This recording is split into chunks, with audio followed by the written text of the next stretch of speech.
Good morning students. Shiv public school Arrua की SS class में आपका स्वागत है। राजनीति विज्ञान के टॉपिक को लेके हम चलेंगे, जिसकी हमने चर्चा पहले से कर रखी है। तो देखिए, उसमें हम केंद्र व राज्य सरकार को एक जाई पढ़ेंगे। केंद्र व राज्य सरकार, क्योंकि आपका अध्याय 6 केंद्र सरकार है और अध्याय 7 राज्य सरकार है। दोनों को एक साथ एक ढांचे के रूप में जब आप पढ़ोगे तो वो आपको एक साथ पढ़ने से समझ में आएगा।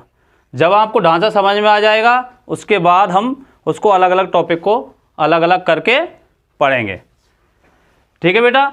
लेकिन आप सोच रहे होंगे केंद्र व राज्य सरकार साहब, तो ये सरकार क्या होती है? तो सरकार के बारे में पहले मैं आपको बता देता हूं कि राज्य एक अमूर्त एवं अदृश्य संस्था होती है। राज्य क्या है? अमूर्त, जिसका कोई छवि ना हो, कोई मूर्ति जैसा रूप ना हो। ठीक है। अदृश्य, जो दिखाई ना दे, ऐसी संस्था होती है राज्य। देश को राज्य कह सकते हैं। एक देश भी राज्य होता है, समझ रहे हैं? जैसे कि भारत एक पंथ निरपेक्ष राज्य है, तो क्या है? देश ही तो है भारत। उसको राज्य, देश को राज्य कहा जाता है। पहले राज्य कहते हैं, अब कोई देश कहने लग गया, वो एक अलग बात है। ठीक है। तो राज्य एक अमूर्त एवं अदृश्य संस्था होती है, जिसे मूर्त रूप प्रदान करने वाली संस्था। मूर्त रूप, जिसे कोई आकार, कोई छवि प्रदान करने वाली जो संस्था है, उसको क्या कहेंगे हम? सरकार। क्या कहेंगे बच्चों? सरकार। जैसे कि भारत की सरकार है, राजस्थान की सरकार, एक छवि मिल रही है उसको। ठीक है। अब जिसकी कोई छवि ना हो, जैसे कि हम बात कर रहे हैं, भाई क्या आपने भगवान को देखा है? अब जैसे मैंने तो नहीं देखा, आप भगवान कहते हैं, ईश्वर कहते हैं, गॉड कहते हैं, अल्लाह कहते हैं, क्या कहते हैं? भाई मैंने तो नहीं देखा, तो मेरे को उसकी छवि कैसे मालूम चलेगी? कोई जैसे मूर्ति हो उसकी है, या कोई तैल चित्र हो, कोई आर्टिस्ट ने उसका कोई चित्र तैयार किया, उसी संबंध उसी को हम देखने लगते हैं। ऐसा होता है नहीं होता? होता है ना। तो वही छवि हमारे, तो यहाँ पे सरकार उसको, राज्य को क्या कर रही है? एक छवि प्रदान कर रही है, एक मूर्ति जैसा आकार, मूर्ति जैसा रूप कि भाई सरकार क्या है। अब भारत की सरकार जब भी आप दिमाग में आएगा तो भारत की सरकार के बारे में, जैसे राष्ट्रपति, प्रधानमंत्री, सभी ये आपके दिलो दिमाग में एक स्मृति पटल पर आएंगे कि नहीं आएंगे? आएंगे ना। तो राज्य एक अमूर्त एवं अदृश्य संस्था होती है, कोई आकार नहीं होता है, दिखाई नहीं देती है राज्य, जिसे मूर्त रूप प्रदान करने वाली संस्था को हम क्या कहते हैं? सरकार कहते हैं। क्या कहते हैं बेटा? सरकार। गार्नर साहब ने भी इसको परिभाषित किया है। जो राजनीतिक विचारक हुए हैं गार्नर, उनकी परिभाषा है, सरकार वो है अभिकरण या मशीन कहिए, जो क्या करती है? जिसके द्वारा राज्य की नीतियां निर्धारित की जाती हैं, और जो सामान्य मामले हैं, राज्य का नीति निर्माण, कानून निर्माण की प्रक्रिया है, उसी के हिसाब से, सरकार के हिसाब से चलता है सब कुछ। जो सामान्य मामलों को नियमित, जो कि जन सामान्य के काम हैं, उनको एक तरह से नियमित करती है, किस प्रकार से वो काम चलने हैं। ठीक है। किस तरीके से चल रहे हैं, कौन से कानून के तहत चल रहे हैं, किस दायरे में रह के चलना है, कानून की प्रक्रिया को किस प्रकार से पालन करना है। तो सामान्य मामलों को ये क्या करती है? नियमित करती है सरकार। तथा सामान्य हितों, यानी कि जो सामान्य जनता होती है, जनता की जो सामूहिक इच्छाएं होती हैं, उन इच्छाओं को क्या किया जाता है? इसके द्वारा उन्नत किया जाता है, उनको उठाया जाता है, बढ़ावा दिया जाता है कि सामूहिक इच्छा जनता की क्या है, उस हिसाब से सरकार काम करती है। तो सरकार का काम क्या हो गया कि सरकार कानून बनाती है। पहले सरकार क्या करती है? जनता के लिए, जनसामान्य के लिए। और किस जनता और किस जनसामान्य के लिए? एक भौगोलिक सीमा, जो राज्य की भौगोलिक सीमा है, उसका जो दायरा है, उस दायरे में रहने वाले लोग हैं, उन लोगों की क्या इच्छाएं हैं, क्या वो चाहते हैं, उनकी सोच क्या है, उनकी जो सामूहिक इच्छा होती है, उस हिसाब से सरकार क्या करती है? कानून बनाती है, और कानूनों का खुद भी पालन करती है, और उस जनता से भी कानूनों का पालन करवाती है। ये सरकार का काम है। और जो सरकार के कानूनों के हिसाब से, यानी सरकार ने जो कानून बनाए हैं, उन कानूनों के हिसाब से अगर जनता काम नहीं करती है या कोई कानून तोड़ता है, तो दंड का प्रावधान भी है। सरकार उनके खिलाफ दंडात्मक कार्रवाई करती है। तो ये सरकार का काम है, ठीक है बेटा। लेकिन सरकार जैसे अब कौन कौन सी सरकार, जैसे हमारे भारत की सरकार है, राजस्थान की जैसे सत्ता का विकेंद्रीकरण हुआ, जैसे उत्तर प्रदेश की सरकार, ठीक है। तो ये सरकार क्या काम करती है, जन सामान्य के लिए काम करती है, खुद भी कानूनों का पालन करती है और जनता से भी कानूनों की पालना करवाती है, जिससे कि शांति व्यवस्था बनी रहे और राज्य का विकास होता रहे। तो अब हम जो पढ़ेंगे वो पढ़ेंगे केंद्र व राज्य सरकार के बारे में, कि सरकार होती कितने प्रकार की है, सरकार के अंग कौन कौन से हैं, ठीक है, और उनका फिर विकेंद्रीकरण किस प्रकार से हुआ है सत्ता का, वो भी हम पढ़ेंगे।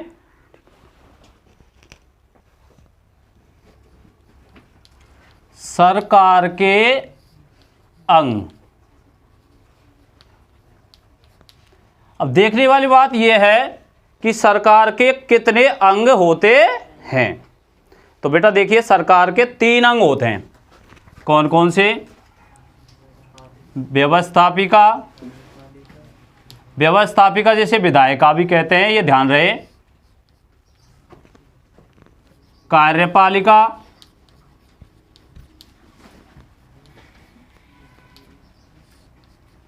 और तीसरी न्यायपालिका।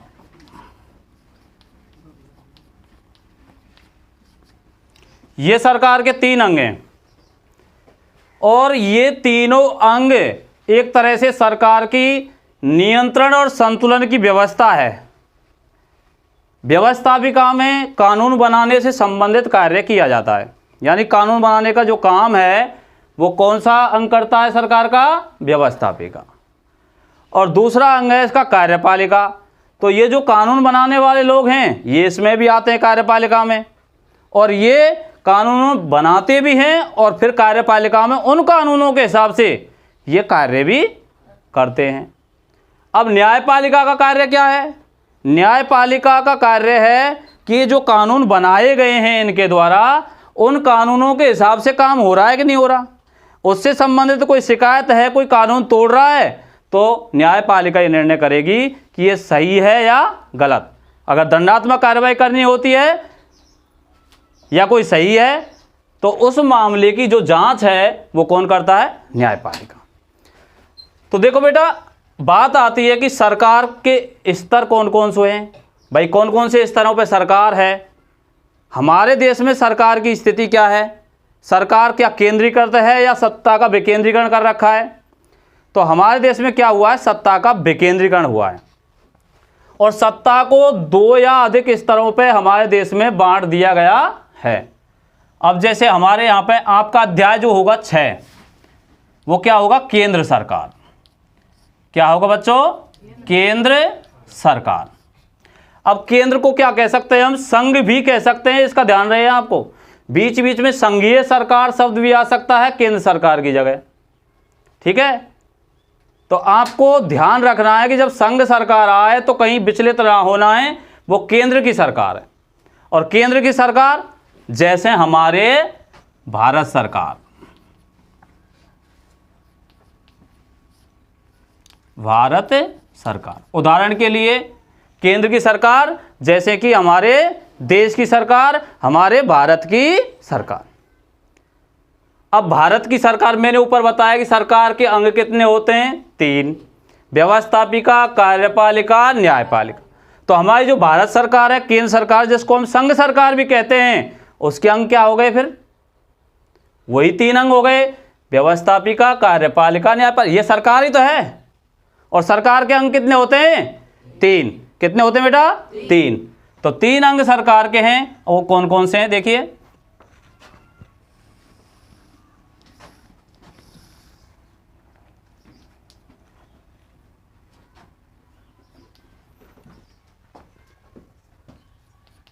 कौन कौन से हैं वो? व्यवस्थापिका,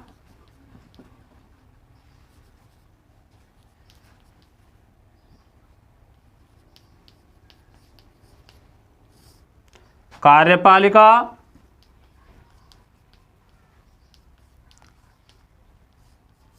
और न्यायपालिका।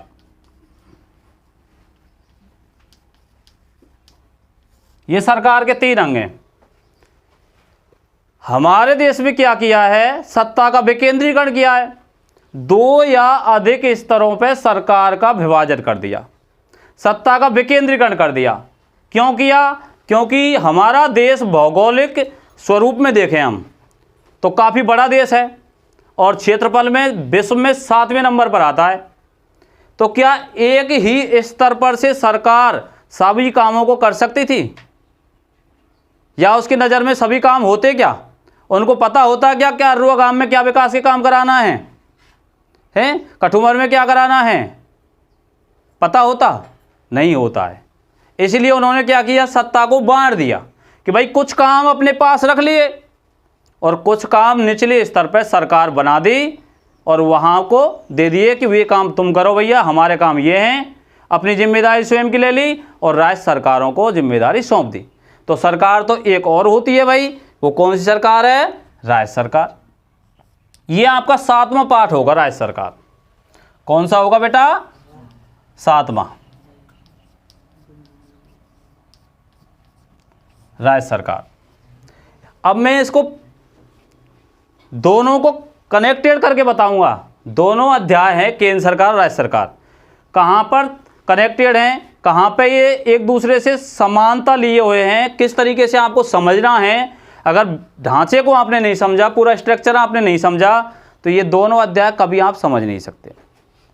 अब मैं पढ़ाने लगता, भाई केंद्र सरकार पढ़ाता आपको, तो केंद्र सरकार पढ़ाता तो उस हिसाब से एक एक टॉपिक वाइज चलता रहता, कभी आपको कनेक्टेड होने का मौका नहीं मिलता कि एक साथ आप एक जाई किस तरीके से इसको समझें कि क्या इनमें समानता है, सिमिलरिटी है। तो वो सिमिलरिटी कम से कम समझने को तो मिलेगी आपको यहाँ पे। तो राज्य सरकार इसी तरीके से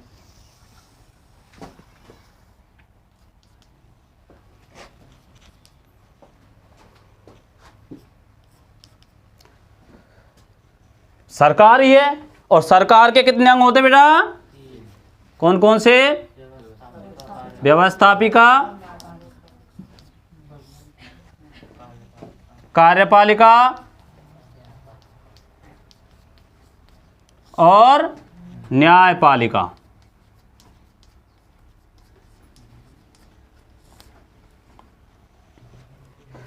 अब देखिए क्या सिमिलरिटी है, कहाँ पे आप अंग देख रहे हैं, तीनों अंग समान हैं, इसके भी समान हैं। आपका अध्याय होगा, जैसे 6ठा अध्याय है, वो क्या करेगा भाई, व्यवस्थापिका के बारे में पहले बताएंगे। 3 खंडों में बटा हुआ है 6ठा अध्याय भी। पहले व्यवस्थापिका, फिर कार्यपालिका के बारे में पढ़ेंगे, फिर न्यायपालिका के बारे में पढ़ेंगे। इधर 7वें अध्याय में भी पहले व्यवस्थापिका के बारे में पढ़ेंगे, फिर कार्यपालिका के बारे में पढ़ेंगे, फिर न्यायपालिका के बारे में आप पढ़ेंगे। ये भी तीनों भागन में बटा हुआ है। तो एक एक पॉइंट को आपको समझना है यहाँ से, ठीक है। व्यवस्थापिका में क्या होता है, तो यहाँ की व्यवस्थापिका में क्या है। अब देखिए व्यवस्थापिका में देश में ये केंद्र की सरकार है, यानी कि हमारे जैसे भारत की सरकार है, देश की सरकार है। इसमें क्या होता है व्यवस्थापिका में, जैसे विधायिका भी बोलते हैं, क्या बोलते हैं, विधायिका।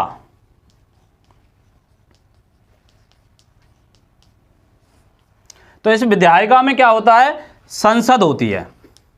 क्या होती है, संसद, जिसका काम क्या होता है, कानून बनाने का होता है। हालांकि संसद के काम हम पढ़ेंगे, फिलहाल हम ये देखते हैं कि संसद के भाग कितने हैं।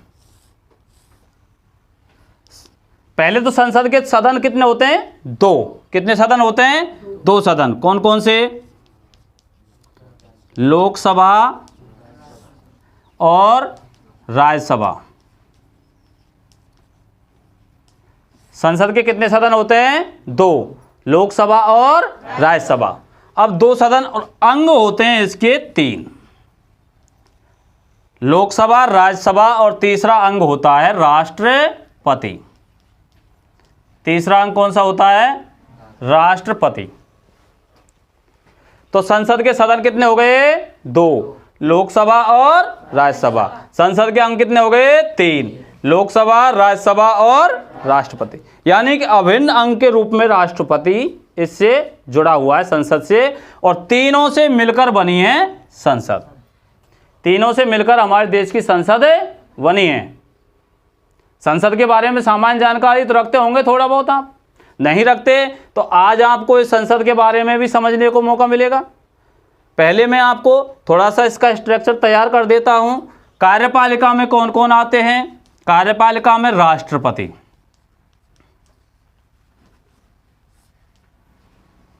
उपराष्ट्रपति,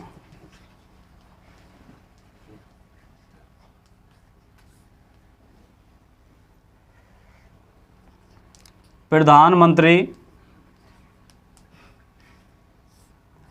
व मंत्री परिषद।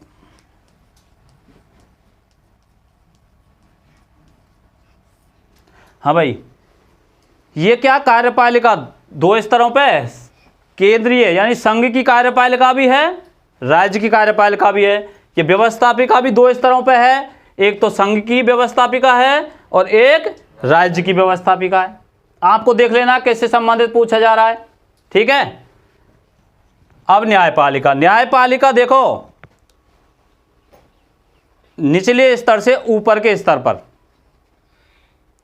एकीकृत है, यानी कि एकीकृत न्यायपालिका में एक न्यायालय से ऊपर बड़ा न्यायालय है।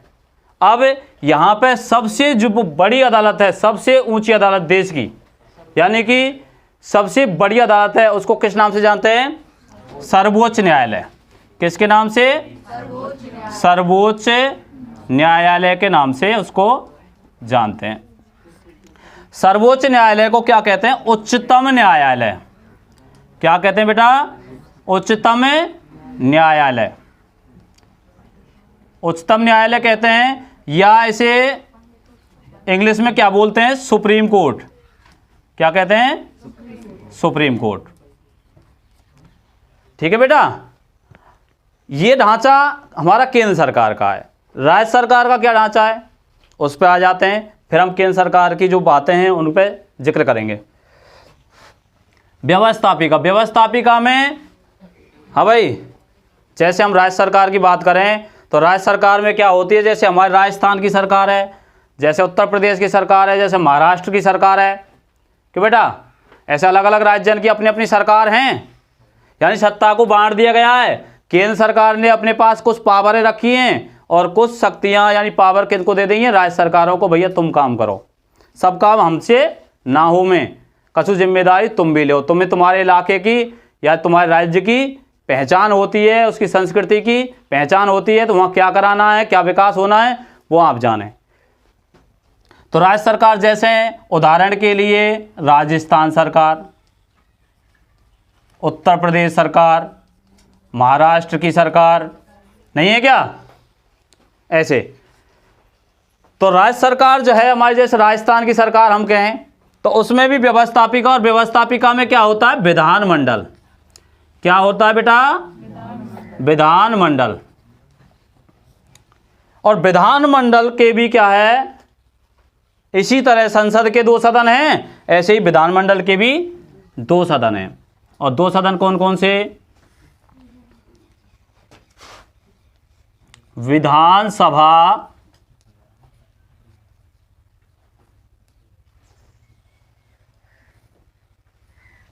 और दूसरा विधान परिषद। विधानसभा और विधान परिषद। जैसे संसद के 3 अंग हैं, लोकसभा, राज्यसभा, राष्ट्रपति, ऐसे ही विधानमंडल के भी 3 अंग हैं, विधानसभा, विधान परिषद और राज्यपाल। तीसरा अंग कौन सा है? राज्यपाल। तो जो स्थिति संसद की है वही राज्य में, देश में जो संसद की स्थिति है वही राज्य में विधानमंडल की है। देश में संसद के 2 सदन हैं, लोकसभा और राज्यसभा, तो राज्य में विधानमंडल के 2 सदन हैं, विधानसभा और विधान परिषद। संसद के 3 अंग हैं, लोकसभा, राज्यसभा और राष्ट्रपति। विधानमंडल के भी 3 अंग हैं, विधानसभा, विधान परिषद और राज्यपाल। यानी कि विधानसभा, विधान परिषद और राज्यपाल से मिलकर बनता है विधानमंडल। लेकिन जहां पर द्विसदनात्मक व्यवस्थापिका है ना, वहीं पर यह विधान परिषद है, दूसरा सदन। और जहां एक सदनात्मक व्यवस्थापिका या विधायिका है, वहाँ पर सिर्फ एक ही सदन है, विधानसभा। विधान परिषद सिर्फ 7 राज्यों में है, ठीक है। जिसकी एसटी कभी जमते आ जाओ उसके बारे में हम चर्चा करेंगे। अभी हमारा ये ढांचा है, हम ये समझ लेते हैं। बेटा यहाँ कार्यपालिका में कौन कौन से आएंगे? कार्यपालिका में होगा राज्यपाल,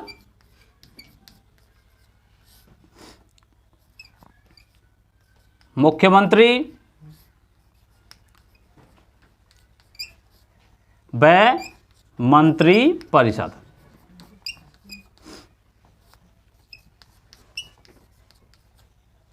मंत्री परिषद। एक बात का ध्यान रखना, ये कार्यपालिका सिर्फ इनसे ही नहीं है, आपके चैप्टर में यही कार्यपालिका हम आने वाले हैं। राष्ट्रपति, उपराष्ट्रपति, प्रधानमंत्री व उनकी मंत्री परिषद, इसके बारे में पढ़ेंगे। जितने भी कर्मचारी और नौकरशाह हैं ना, वो सब भी इसमें आते हैं। जो सचिव वगैरह होते हैं, ठीक है, जो नौकरशाह होते हैं, एक तरह से नौकरी लगती है जिनकी सरकारी कर्मचारी, वो भी एक तरह से कार्यपालिका है, वो भी काम करते हैं। लेकिन उनके बारे में आपको यहाँ पढ़ना नहीं है। सिर्फ ये है कि राष्ट्रपति, उपराष्ट्रपति, प्रधानमंत्री व मंत्री परिषद, इनके बारे में आप इस अध्याय में पढ़ेंगे, ठीक है। और यहाँ पर भी आप राज्यपाल, मुख्यमंत्री व मंत्री परिषद के बारे में पढ़ेंगे। वही नौकरशाह लोग इसमें भी आते हैं। अब न्यायपालिका, यानी कि राज्य की जो सबसे बड़ी अदालत होती है वो होती है उच्च न्यायालय। कौन सी होती है बेटा? उच्च न्यायालय। और उच्च न्यायालय क्या कहते हैं बेटा इंग्लिश में? High court. क्या कहते हैं? High court. ये राज्य की सबसे बड़ी अदालत है। और देश की सबसे बड़ी अदालत क्या है? सर्वोच्च न्यायालय या उच्चतम न्यायालय, जिसको सुप्रीम कोर्ट भी हमें कहते हैं। तो ये एक ढांचा है जिसमें हमें अभी और समझना है क्या कि इनमें सिमिलरिटी कहाँ कहाँ पे है। जैसे सिमिलरिटी में हम देखें तो ये भाई केंद्र की व्यवस्थापिका है, देश की व्यवस्थापिका है जिसमें संसद होती है, राज्य की व्यवस्थापिका में विधानमंडल होता है। जो स्थिति देश में संसद की है वो राज्य की व्यवस्थापिका में विधानमंडल की है। जो स्थिति संसद में लोकसभा की है वही स्थिति विधानमंडल में विधानसभा की है। जो स्थिति संसद में राज्यसभा की है वही स्थिति राज्य में विधान परिषद की है, विधानमंडल के सदन की। और जो स्थिति देश में राष्ट्रपति की है वही स्थिति राज्य में राज्यपाल की। देश का पहला नागरिक राष्ट्रपति होता है तो राज्य का पहला नागरिक राज्यपाल होता है। ये सिमिलरिटी है। और इसको अगर हम समझते हैं, यानी जो समानता है उसको हम समझते हैं, तो हमको आसानी रहेगी कि जब हम लोकसभा को समझ रहे हैं तो विधानसभा हमारे समझ में आ जाएगी। जब हम राज्यसभा को समझ रहे हैं तो हमारे को विधान परिषद समझ में आ जाएगी। ठीक है, तो ये सिमिलरिटी है, उसको हम अभी बताएंगे आपको कि किस किस तरीके से कहाँ कहाँ पर समानता होगी और किस तरीके से हम संयुक्त रूप से इनको देखें। तो उसके बाद हमारे को जो पहले से याद है उसी को हमें एक जॉइंट करके संगठन करके कैसे लिखना है वो भी हम समझ जाएंगे। तो बेटा यहाँ पे एक बात आती है, जब आपका अध्याय चलेगा उसमें आप देखोगे कि ये लोकसभा के बारे में हमको बताया जाएगा कि ये कैसा सदन है, प्रथम सदन है। कैसा सदन है? प्रथम सदन है। और इसके बारे में कहा जाता है कि ये निम्न सदन है।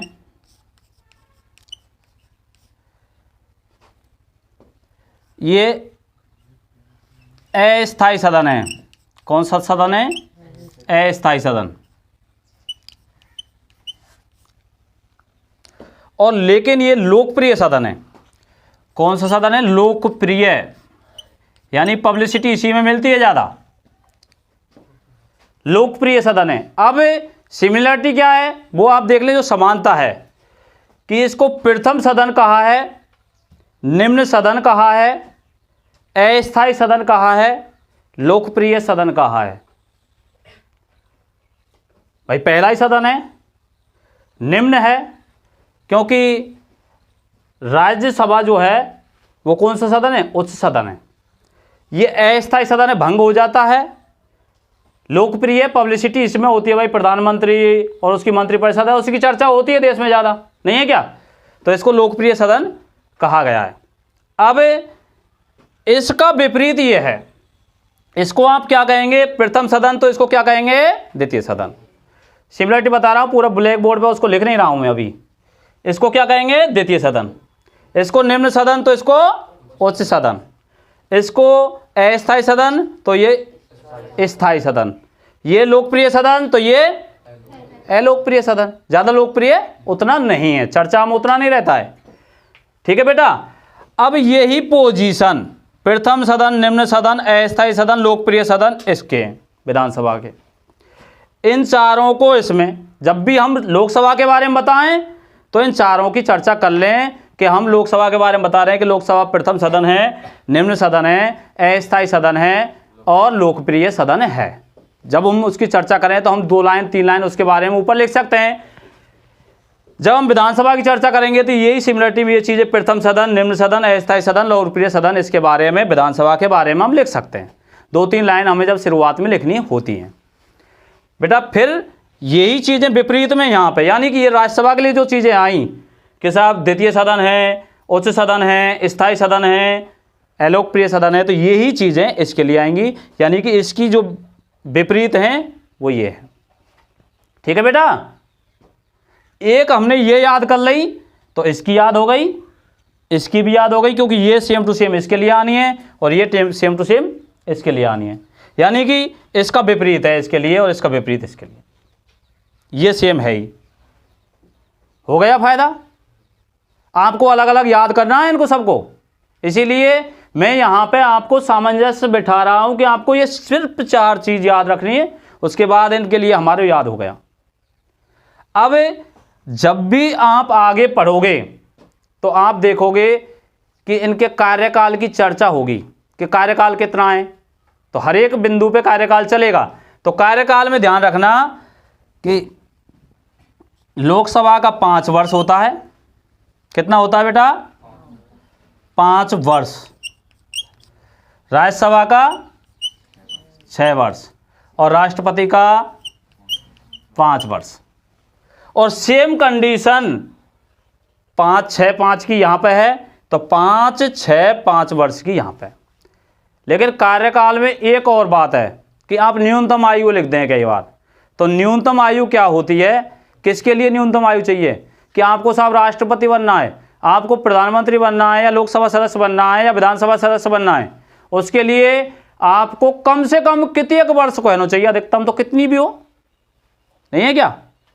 लेकिन कम से कम वर्ष उम्र का प्रावधान है कि कम से कम कितनी उम्र आपकी होनी चाहिए जब आप प्रधानमंत्री बनना चाहते हैं, या लोकसभा का सदस्य बनना चाहते हैं, या राष्ट्रपति बनना चाहते हैं।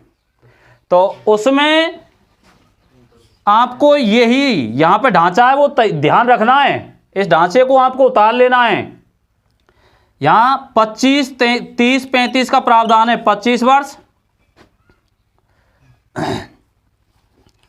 30 वर्ष और 35 वर्ष। ये है 25, 30, 35, ये न्यूनतम आयु है। आपको इनमें से कुछ भी बनना है, लोकसभा सदस्य बनना है, राज्यसभा सदस्य बनना है, राष्ट्रपति बनना है, ये ध्यान रखना है। 25, 30, 35 ये न्यूनतम आयु है। अब सेम कंडीशन ये 25, 30, 35 की उतर के यहां जाती है। 25, 30, 35 न्यूनतम आयु। अब जब आती है बात कई बार कि साहब न्यूनतम आयु कितनी है, बोल 5 वर्ष की, कहीं सर जिंदया की। अरे आयु यानी कि आप जब आप राष्ट्रपति बनना चाहते हैं तो आपकी उम्र 35 वर्ष होनी चाहिए, आप 5 वर्ष कैसे लिख सकें? ऐसे बच्चे लिखते हैं बहुत से। तो आपको ध्यान रखना न्यूनतम आयु यानी कि आप बनना चाहते हैं, उस पद को प्राप्त करना चाहते हैं, तो कम से कम आपकी उम्र रहनी चाहिए, तो बड़े तो रहने चाहिए आप। और कार्यकाल की बात आएगी तो कार्यकाल भाई ये पद पे कितने साल तक रह सकें, 5 वर्ष। ये राज्यसभा के 6 वर्ष, ये अपने 5 वर्ष। ठीक है बेटा। और सेम कंडीशन यहां पे आ रही है 5, 6, 5, 25, 30, 35, 25, 30, 35। ठीक है बेटा। ये तो ये सत्ता का क्या हुआ है, विकेंद्रीकरण हुआ है। केंद्र सरकार के बाद राज्य सरकार। एक राज्य सरकार भी सब कुछ संभाल नहीं सकती, इसलिए एक प्रशासनिक व्यवस्था को और नीचे हस्तांतरित कर दिया गया, यानी कि सत्ता के विकेंद्रीकरण को और निचले स्तर पर ले जाया गया, जिसको हम क्या कहते हैं, स्थानीय स्वशासन। क्या कहते हैं, स्थानीय स्वशासन। वो आपने 9th क्लास में पढ़ा था। यहाँ पे पहले ही आपका सिलेबस कम किया गया जो था 10वीं का। अब इसमें हम स्थानीय स्वशासन के बारे में पढ़ें तो कोई मतलब नहीं है, क्योंकि पहले ही कम किया है, आपका सिलेबस पहले ज़्यादा है। स्थानीय स्वशासन में हल्का सा मैं आपको बता दूं कि दो शहरी विकास के लिए अलग स्तर है और ग्रामीण विकास के लिए अलग स्तर बना दिया। गाँवों के विकास के लिए पंचायत राज व्यवस्था है, जिसमें क्या है, सबसे ऊपर जिला परिषद है, उसके बाद ब्लॉक स्तर पर पंचायत समिति है। भाई जिला स्तर पर जिला परिषद, ब्लॉक स्तर हमारा जो होता है उस पर क्या होती है, पंचायत समिति, और ग्रामीण स्तर पर जो होता है ग्राम पंचायत। ये 3 स्तर पंचायत राज व्यवस्था में गाँव के विकास के लिए हैं, और शहरों के विकास के लिए 3 स्तर बना दिए, नगर निगम, नगर परिषद और सबसे नीचे नगर पालिका के बारे में आपने 9th क्लास में पढ़ा था। ये एक अलग से अध्याय था ना। अब ये जो स्ट्रक्चर है वो आपको कहीं कोई दिक्कत नहीं होनी चाहिए, इसको बार बार आपको देखना है और उतार लेना है। तो आप इसको उतार लो।